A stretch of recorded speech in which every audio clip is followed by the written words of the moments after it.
This podcast is a work of historical interpretation. While we strive for accuracy, some aspects of history are open to interpretation and debate. Thank you for listening. Welcome to Time Tellers, the podcast that delves into the significant stories and historical events that have profoundly shaped the United States. I'm your host, Renee. Over here is Dan, and this episode was his idea. This episode is called The Gauge Wars, the Battle Over America's Railroads. Well, I mean, just because it happened like 10 miles from here has nothing to do with it. Well, one of the incidences, at least. The big one. Well, there's a big one in New York City, too. Today, we're exploring a topic of immense importance, the intense and pivotal conflict, the Gauge Wars. This battle shaped America's railroads and left a lasting impact on the nation, underscoring its historical significance.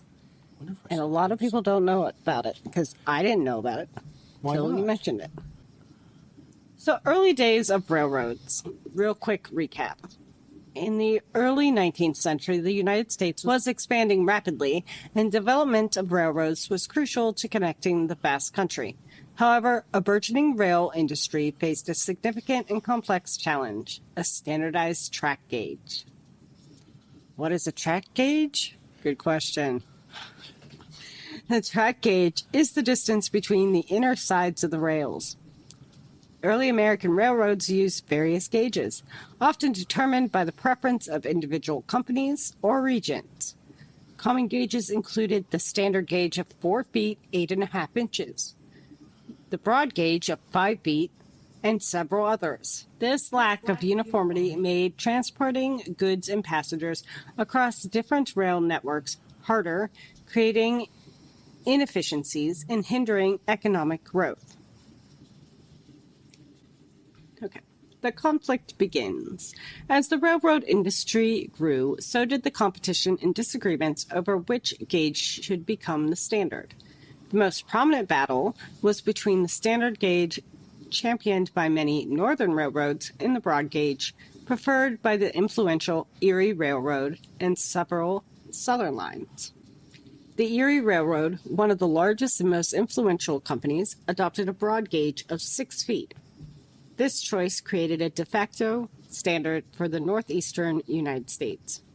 The construction of the Erie Railroad began in 1835, and the entire line was completed by 1851. It ran along the shores of Lake Erie. We've been doing a lot with Lake Erie. Really? Erie and Lake Erie are connected? Yes. Yes, they are. But Erie is not the only city on Lake Erie. It's the only one that matters. Well, Buffalo and Cleveland might say otherwise. And that's just the American side. Buffalo doesn't count. They got Lake Ontario close enough. There's this thing called Niagara Falls. I know. I've been there many times. Yes, I think Buffalo claims that. It's kind of important. No, but that's not Buffalo. That's Niagara Falls. However, other major railroads, including the Baltimore and Ohio and the Pennsylvania Railroad, used the standard gauge. Wait, are we talking about Monopoly? I was just going to say Monopoly after I got through this sentence. Oops. Maybe I should have read ahead. Leading to significant logistical problems where different systems meet. And yes, all I can think of is a Monopoly board. The Erie Railroad's adoption Regular Monopoly, not Erieopoly, right? No, you are correct. Just checking. The Erie Railroad's adoption of the broad gauge was a substantial factor in the gauge wars, as it led to a division in the industry and intensified the conflict over the standardization of the rail gauge. A uniform gauge would have helped economic growth by making transporting, how about just transporting goods and passengers across different rail networks less complex, improving efficiencies and decreasing costs in the long run. A uniform gauge also allows for seamless travel across various regions, facilitating the movement of goods and passengers without interruption. The height of the gauge wars. The 1850s and 1860s saw the height of the gauge wars. Railroads fiercely defended their choosing gauges, leading to physical altercations, sabotage, and legislative battles. One of the most dramatic moments occurred in 1853 when a violent clash known as the Erie Gauge War erupted in New York. Erie, I'm assuming, because of the railroad name, not because of the city or the lake. The Erie Gauge War was marked by dramatic skirmishes between the workers of the Erie Railroad and those competing standard gauge lines. These conflicts disrupted rail services and highlighted the urgent need for a standardized system. The public and government officials began to recognize that the lack of uniform gauge was hampering the nation's progress. One notable event during the Erie Gauge War occurred on December 26, 1853, involving Horace Greeley, the prominent editor of the New York Tribune. Traveling from Harbor Creek to Erie in an open sleigh amidst a severe winter storm, Greeley experienced firsthand the chaos caused by the gauge conflict. The Rippers, a group organized by Erie's mayor Alfred King, had torn up the tracks, forcing passengers to traverse a 7-mile gap on foot in brutal conditions. This disruption led to significant hardships, including frostbite and, tragically, one man's death due to exposure. The event highlighted the gauge war's severe economic and logistical impacts, drawing national attention to Erie's vehement resistance against standardizing the railroad gauge. Okay, so the events that happened that leading up to this would be Mayor Alfred King led the police to the railroad bridge crossing State and French Street, which is not Harbor Creek. That's still Erie, the city proper, where engineers had marked the edges of the streets on the bridges, had sections of the bridge cut out. That evening, 7 miles away, the citizens of the town in Harbor Creek decided to pass their own ordinances, then proceeded to tear up tracks along the highway. 3 days later, tracks of the new gauge were completed up to the city limits, and that night the people of Harbor Creek tore out the tracks again, knocking down a bridge and even plowed up a level crossing. So Harbor Creek was just wilding. An injunction was obtained by the railroad from the United States Circuit Court in Pittsburgh, and a U.S. Marshal was dispatched to Harbor Creek. Upon arriving in Harbor Creek, the Marshal served it to one of the officials in Harbor Creek. The official promptly threw it on the ground, stomped on it with his heel, and declared the heel mark the seal of Harbor Creek. The incident I was just talking about occurred in December when a train of railroad officials and workers on the new line was stopped outside of Harbor Creek by a crowd of people ripping up the tracks. An official shot at one of the men in the crowd and knocked him unconscious. The crowd, believing the man to be dead, chased the officials back onto his train. After 2 or 3 members of the crowd forced their way onto the train reversed and headed full speed for the state line. Once across the border, the train stopped, and stowaways from Harbor Creek were sent back over the border to Pennsylvania. Hence the walking in brutal conditions. Finally, on February 1st, 1854, the railroad ran a train through Erie without change. But civil disturbances continued for years. Townspeople were assaulted, the local newspaper buildings was torn, and ruins were burnt. So this wasn't just one event, it was multiple events over multiple days, at least in this December time period, happening between Harbor Creek and Erie. Harbor Creek, for those who don't know, is a suburb of Erie. Moving towards standardization. The resolution to the gauge wars came gradually, influenced by technological advancements, economic pressures, and federal intervention. However, the Civil War played a significant and urgent role in accelerating the push for standardization. The Union's need for efficient transportation of troops and supplies underscored the importance of making it all work together. It's nothing like a war to, get everything efficiently on track. To figure out which ways to do everything better. Not that war is a good thing, but the federal government, recognizing the standard gauge logistical advantage, began to favor it, demonstrating the government's significant influence, power, in driving the shift towards standardization.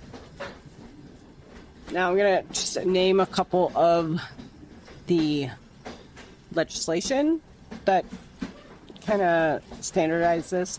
We have the Military Railroad Act of 1862, which authorized federal control over certain railroads and facilitated the conversion of various lines to the standard gauge of 4 feet 8.5 inches.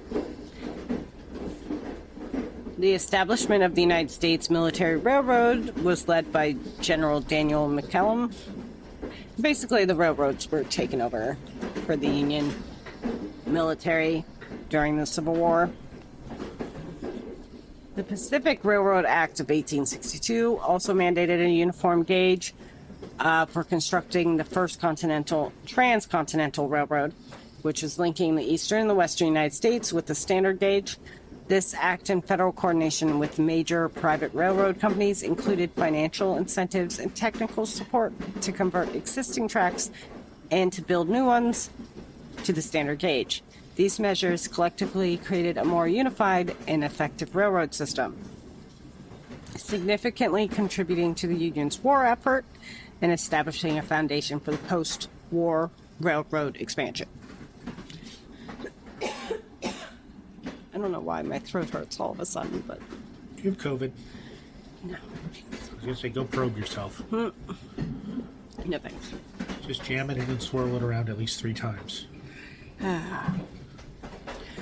By the 1880s, the movement towards the standard gauge continued to gain momentum. In 1886, the pivotal moment occurred when many southern railroads, previously using a broad gauge, converted to the standard gauge almost overnight in a coordinated effort. This event, known as Gauge Change Day, or the Day of Two Noons, occurred on May 31st/June 1st. During this period, thousands of workers across the United States, southern United States, simultaneously adjusted approximately 13,000 miles of track from the southern gauge of 5 feet to the standard. And that standard being the 4 feet 8.5 inches. As it should be. This event marked the beginning of the end. I do think it's interesting that it took till the 1880s, considering this was the period of time after the Civil War where we had Reconstruction going on. And I feel like that would have been, the military was in charge, why that should have been part of rebuilding the South. I feel like it should have happened about at least 10 years earlier. Oh, come on. You know how the rail system still is. I'm just saying. And I'm just saying they don't care about the railroad. Yeah, back then there was nothing else. That was the most advanced. Love the railroad. I love being in a train. Oh, I love Amtrak. I just wish there was more than 1 train a day out of Erie. Oh my goodness, that'd be nice. Okay, 2 trains a day out of Erie. 1 going to Chicago and 1 going to New York. Yeah. Or Boston. Which is the same train, it's just splits. Yeah, it splits at Albany. But it would be nice to not have to go all the way up through Albany to get to New York City, Yeah, so it would probably shorten that trip a little bit. Yeah, even Pittsburgh's shorter, but they just have really weird times. And also, if you go on the train out of Pittsburgh, they don't have the cars or the cab private rooms. Yeah. Well, granted, the normal train seats are the size of like a first class seat anyway. But yeah, I was gonna say when I went to Boston on the train, we did not. We just sat in coach.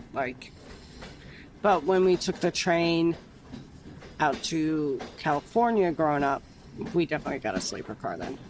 Yeah. But we went out of Chicago. I mean, Well, that's because you'd have to out of Chicago, because that's the next hub that way. It's either New York or Chicago.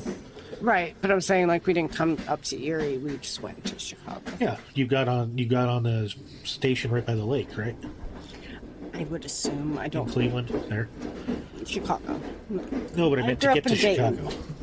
Dayton, Ohio. So. Yeah, but I'm just trying to think of what the nearest actual Amtrak station would be to. I don't remember Because there's only. how we got from Dayton to Chicago. I think there was a train. Pretty sure we took a train. Like I said, I think Cleveland's the actually. Well, because there's Cleveland, Sandusky, and then a couple in Indiana before it hit Chicago. Maybe we went out of. I don't know. I was 15. Yeah, I'm just going off of. Yeah. I don't remember I said, how. unless there was a southern line that goes up through Dayton or something. I just know the Lake Erie Limited doesn't. Yes, no, I know that. The legacy of the Gauge Wars. The Gauge Wars were more than just a technical dispute. They were a defining moment in America's industrial history. The eventual standardization of the rail gauge facilitated the growth of a national railroad network. However, it's nothing like you see over in like Europe. Not at all. Not even close. Like have you ever seen a map where it's like, it shows the map of the European railroad, and then the very, very sparse one in America? Yeah, I've done London up to Edinburgh. I've done London over to Paris, and all kinds of other places over there. It's very nice and convenient because you could literally staying in London. It's like I feel like going to Paris for lunch. Hour and a half later, you're there. One significant impact was the creation of the standardized time zones. This was done to ensure reliable train schedules across the country. Both American and Canadian railroads adopted standardized time zones in 1883, a system later formalized by the U.S. government with the Standard Time Act of 1918. So thanks to railroads, we have time zones. Well, Ooh. Just stick to a 24-hour clock. this change significantly improved scheduling efficiency and reduced confusion, unless you're Dan. Additionally, the expansion of the railroads necessitated the development and standardization of telecommunication systems. Telegraph lines were laid alongside railroad tracks, and stations became key communication hubs, facilitating quick and efficient coordination across vast distances. I wonder how many people out there don't know what a telegraph is. Yeah, it's when you do the tap and it sends it through the wires. Oh, like that whole song in the Titanic musical? Well, I don't know how many people would have seen the musical, but they definitely showed it in the movie. Okay, I just got the glare of death. Everybody knows that musical. Knows of it doesn't necessarily mean they saw it. No, but if you listen to it, there's a whole song about that. Is there really? I believe you. It repeats dit, dot, dot, dit, something. A lot. A lot. All I can think of when I think about the telegraph machine is Horace from Dr. Quinn, Medicine Woman. This period also saw the development of legal and regulatory frameworks to manage interstate commerce and regulate industry standards, exemplified by the establishment of the Interstate Commerce Commission in 1887. The resolution of the Gauge Wars showcased the power to cooperate and compromise eventually over a seemingly insurmountable challenge. Because think about it, like they had to literally take these railroads that were already built, take them apart, and reconfigure them. I wouldn't want to do that either. I'd be like, no, you convert to mine. Like, you already spent all this time, effort, money into doing it one way. That would be hard to want to. Like, I could see why the federal government had to come in and be like, listen, We got a war to win. We got to figure this out.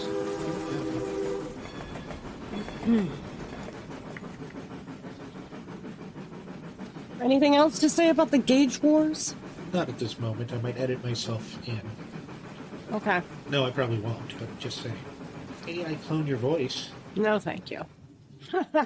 I'll just put an episode up and you won't even remember I saying know. any I'm of it. like, what? I don't remember saying Please don't do that. Please, no. That'll be for the one that I've uploading in like 2050. I'll be like, wow, Renee doesn't age at all. Her voice sounds wonderful. She's been dead for 20 years. That means I'm dying in 6 years. That's wonderful. What? Yes. Why'd you? Did not think that through. Thank you for joining us on this journey through the history of the gauge wars and their impact on America's railroads. The story of standardizing the rail gauge is testament to the nation's ability to adapt and innovate in the face of challenges. So be sure to tune in next time for Time Tellers as we uncover more stories that have shaped our nation. Again, we do have various social medias you can stop by and check out. Facebook, Instagram, TikTok, all Time Tellers. Yeah, Time Tellers or Time Tellers Podcast. Website's Time Teller's History. Yes, the website is Time Tellers History. Because it's not just the podcast. It's the whole Time Teller's label and brand. It is, yes, you are correct. Pretty soon you'll be able to get magnets on there and all kinds of fun stuff. This is news to me. How cool is that? We also have an email, which you can use the contact button on the website or our Gmail, which is timetellerspodcast@gmail.com, which will come to me. I think Dan would probably get the web more likely than me. Yeah. I think I have it set to forward to the Gmail. Oh, okay, perfect.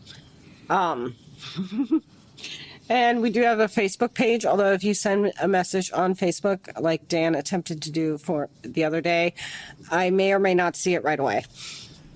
I see it right away. It notified me that I sent myself a message. Of course it did. Don't you have the special Facebook app for that? Yes. No, I don't have Messenger. No, the business suite. No, I don't. I haven't Why? set that up yet because I don't. I You should've. haven't. Mark is home with pizza, so this is a good time to call it. Anyway, so thank you for joining us. Keep reading, keep exploring, stay curious, and we will see you guys next time. Bye.